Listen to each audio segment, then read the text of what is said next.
Drones have become an important weapon for both sides of the Russian war with Ukraine. Ukrainians are being encouraged to assemble them at home as well as take part in free pilot lessons. With military aid packages currently blocked in both the US and European Union, President Zelensky has promised to make 1 million drones within the country this year. Well, our correspondent James Waterhouse has been to see what difference they're making in the southern Kherson region.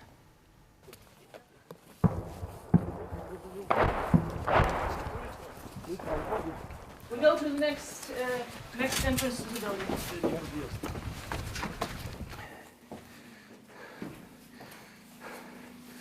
We just had some incoming fire. When you're this close to the river, which is a front line, you are always watched through drones in the sky or from the Russians themselves, so you have to move quickly. Okay, they want us to go down here. We've been invited to join the 11th Brigade of Ukraine's National Guard. Open door? Not in a trench, but this militarised living room. They specialise in these attack drones. Basic, cheap, deadly, and one of the defining weapons in this war. We have now received information that several enemy drones have taken off from a location we know. We're flying there right now to inflict maximum damage. A drone is launched and inches into Russian-occupied territory. A few kilometres later, Artem finds his target, a drone antenna used by a Russian unit in a building just like his. It explodes on impact.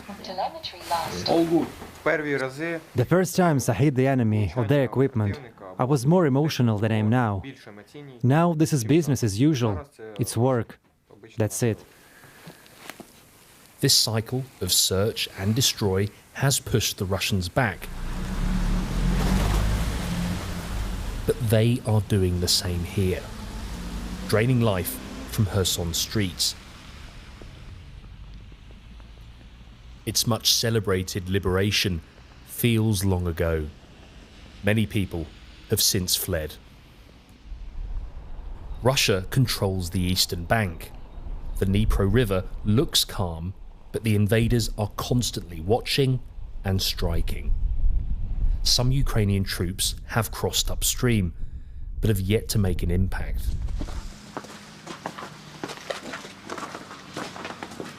Despite being a mile from invading forces, there are still fragments of civilization.